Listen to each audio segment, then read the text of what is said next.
everybody, welcome back. It is just a few days until Christmas when I'm filming this, and I wanted to show you how to make a delicious breakfast that is typical from my home country of Venezuela, and I'm talking about golfeados. Golfeados are basically a combination between a sticky bun and a cinnamon roll and something that has nothing to do with either. So let's get started. This is perfect for Christmas morning breakfast and perfect for serving to a crowd.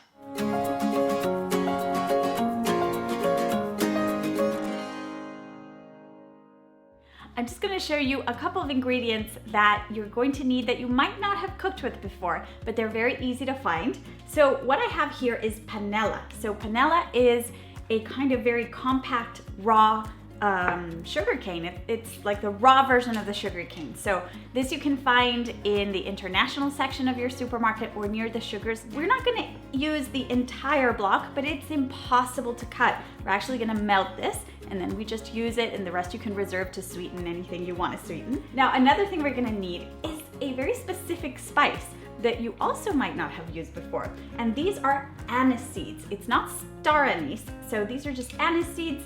You can find these near your herbs and spices at the store, and what I'm going to do with these is I'm just going to give them a light kind of crackle. I'm just going to use the back of a spoon and just crack them slightly, and this is going to help release that aroma that is kind of the quintessential aroma and flavor of this recipe. Something else you'll need are some vegan cheese shreds. So this is just vegan mozzarella, non-dairy mozzarella, and you're going to use it within the buns, within the golfeados, and also to serve on top. Let's get started. We're going to melt our panela with a bit of water in a small pot on very kind of low medium heat until it's completely melted. Now our panela is going to take a while, so just keep an eye on it, stir it occasionally, but while that's kind of melting, we're going to get started with our dough. So we're first going to add our flour. This is just all-purpose flour.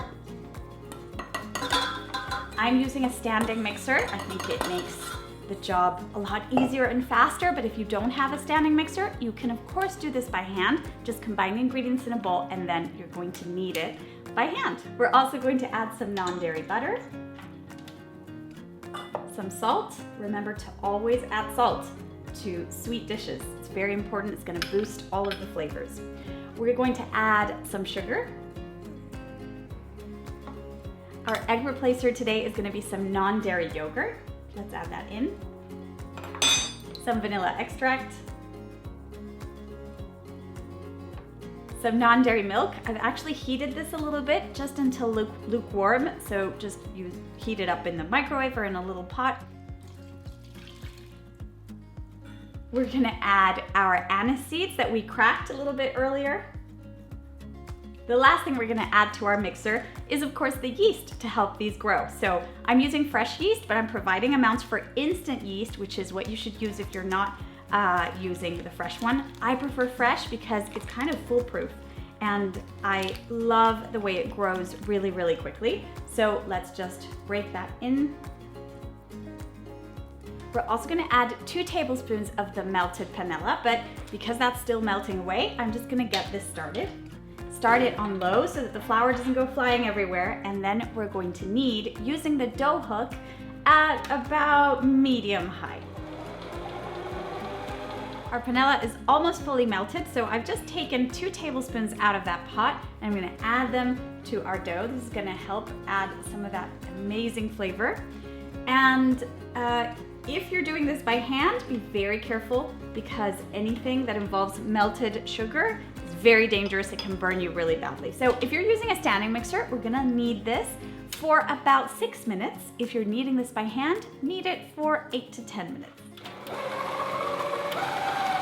Take the largest baking pan you have and line it with some parchment paper. We're gonna set it next to where we're going to roll out our dough, because as we cut our rolls, we're gonna place them on this tray. I love using parchment paper for rolling out this dough, because if there are ever any problems of the dough sticking to your work surface, this is gonna make it a lot easier to peel it off, but you can of course do it directly on your work surface. So I'm gonna add some flour, and we're gonna add our dough in the center. We're also gonna add some flour to our rolling pin, and we just wanna create a rectangle. Try to get an even thickness throughout. And I like to get a lot out of these, so I actually roll this out until it's pretty thin, because this is gonna grow. Now that you've rolled out your dough into it's kind of an oval shape, a rectangle, it doesn't have to be perfect, we're gonna add that melted panela. If at any point you see that your panela has hardened in any way, just add a little bit more water and heat it through slightly.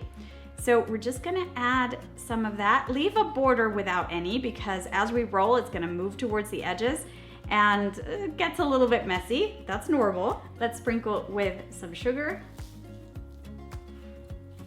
and some cinnamon.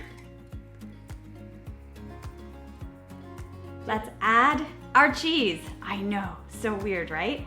This is gonna be a part of that filling. Now, with the help of your parchment paper, we're gonna roll this until we reach the end.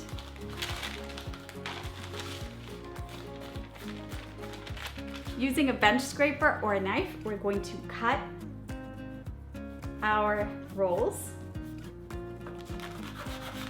And what I like to do is place it on that bench scraper or on the knife or on your board, give it a little round shape, and then we use that to help us transfer it into a pan. Leave some space between them because these are gonna grow quite a bit. As you can see, there are some spaces between these in the little corners here and there. This is gonna disappear as these grow, and that's what we want. We want to have this giant sheet of these beautiful goodies, and when we're ready to serve, we're gonna cut into them. So we're just gonna keep this in the warmest part of our house, cover it with plastic wrap or with a clean kitchen towel, and just let these rise for an hour and a half. And towards the end of that time, preheat your oven to 350. Our rolls have puffed up. They look absolutely amazing. Now I'm going to add a little bit more of that melted panela on top, but because we had just a little bit remaining, it kind of hardens, and that's what usually happens when you cool down that kind of syrupy mixture. So we're just gonna add a little bit of water, and we're gonna reheat that until we have a kind of a slightly more liquid consistency than we had before, just a tiny bit more liquid. Why? Because we don't want that hardening into candy when these come out of the oven. So we want that to remain kind of gooey, and of course all of the beautiful caramel that is within the rolls is gonna seep down, and it's gonna create that moist base that is typical of this dish. Now, we are also going to add a little bit of water between each roll. That's what's gonna create that moisture in the bottom, and it's gonna give us the most gooey texture, so yum. Now this step would depend on whatever bakery was making these back home, but I love to add it, and it's to add a little bit of crunch to the top by using some candied almond bits or peanut bits. Now we're gonna bake this in the preheated oven, but we're gonna move that oven rack one notch lower than the center, and we're gonna bake these for 20 minutes, and then we get to eat them. These are gonna be golden on the top, and they're gonna be kind of soaked in that gorgeous caramel sauce. So scrumptious, very kind of mushy and gooey in the bottom. We're gonna serve these up top with a little bit more of those vegan cheese shreds, and we serve. I hope you make this at home and show us your pictures using the hashtag Brownble, and I will see you next time. Bye-bye.